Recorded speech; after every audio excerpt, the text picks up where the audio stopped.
Bismillahirrahmanirrahim. Hamdan wa syukran lillah. Asyhadu an la ilaha illallah wahdahu la syarikalah. Wa asyhadu anna Muhammadan abduhu wa rasuluhu alladzi la nabiyya ba'da.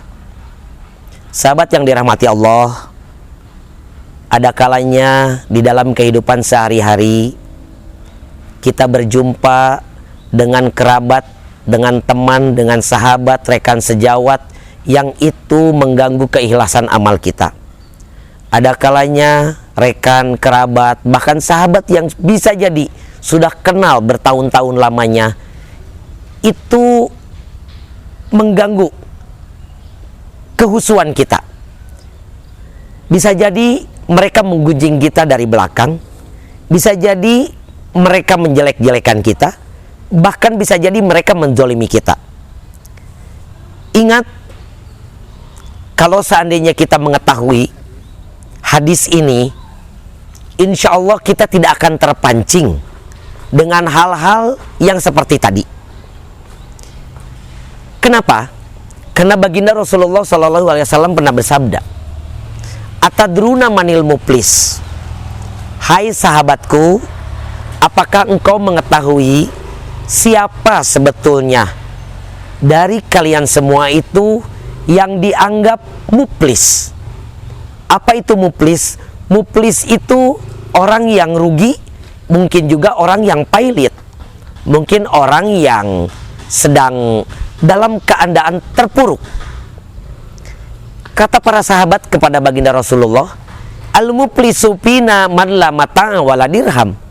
Ya Rasulullah, orang yang terpuruk, orang yang sulit, orang yang hari ini sedang pailit, itu adalah orang yang tidak memiliki mata'un wa dirhamun. Mata itu kekayaan, dirham itu uang. Tapi apa kata Rasulullah tatkala para sahabatnya menjawab hal itu? Kata Rasulullah, "La al-muflisu fina man ata yaumal qiyamah bisolatin wasiyamin wa zakatin." Berkaitan dengan ibadah yang hari ini sedang kita lakukan. Ibadah saum adalah ibadah yang bisa jadi pahalanya terancam hilang. Bahkan pahalanya terancam berpindah posisi dari bok amal kita ke bok amal orang lain. Kenapa tidak? Karena kata baginda Rasulullah bahwa al-muflis, orang yang pailit itu, man ata yaumal qiyamah, yang datang pada hari kiamat membawa segudang pahala sholat, bisyamin, membawa segudang pahala saum, wa zakatin, dan membawa segudang pahala zakat. Tapi ingat, meskipun kita membawa bergudang-gudang, berkarung-karung pahala tersebut, itu akan hilang, akan berpindah tempat, dan akan sia-sia tatkala waqad syatamahada. Apa syatamahada?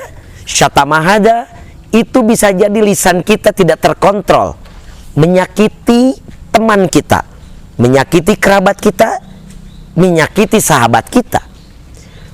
Cara menyakiti, cara menyinggung sahabat kita hari ini belum tentu harus menggunakan fisik. Bisa jadi status WA yang kita sampaikan, bisa jadi status yang kita tayangkan di media sosial, baik di Facebook, di Instagram, di berbagai macam media sosial.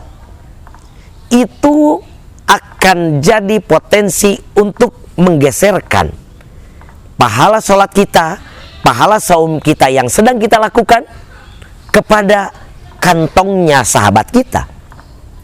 Sahabat yang dirahmati Allah, bukan hanya menyakiti teman dan sahabat, ada lagi hari ini yang bisa berpotensi untuk menggeserkan pahala ini, wasyapakahada. Di atas menyakiti yang tidak terasa itu, bisa jadi kita pernah menyinggung dengan sikap.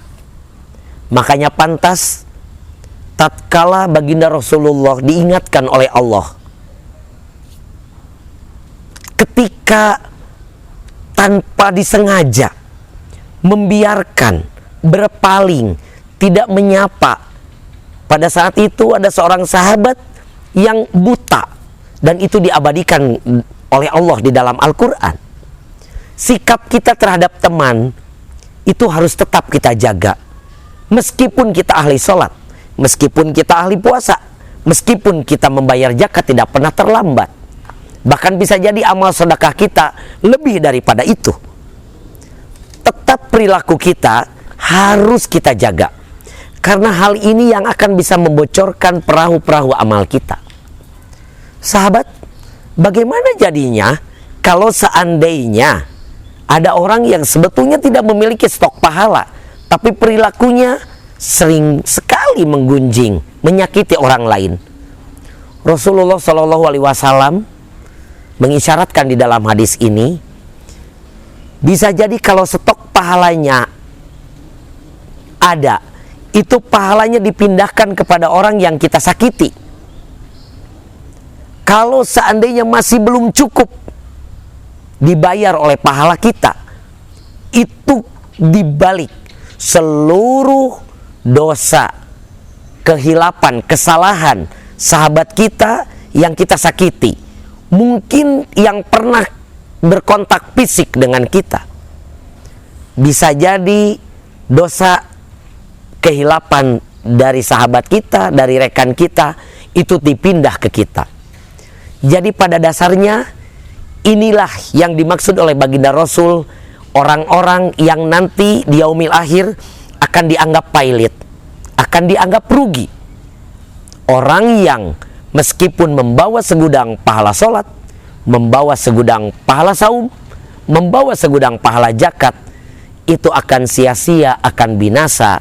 Karena bisa jadi seluruh pahalanya bergeser kepada teman kita, kerabat kita, sahabat kita, yang tanpa sadar kita sakiti perasaannya, apalagi kepada kedua orang tua kita. Sahabat yang dirahmati Allah, mudah-mudahan ibadah saum, ibadah sholat, ibadah zakat yang kita sedang laksanakan hari ini tetap bisa terjaga dengan seluruh perilaku kita. Mudah-mudahan yang disampaikan pada kesempatan kali ini ada guna dan manfaat, khususnya buat diri kita, umumnya buat seluruh sahabat dimanapun berada. Billahi taufiq wal hidayah. Assalamualaikum warahmatullahi wabarakatuh.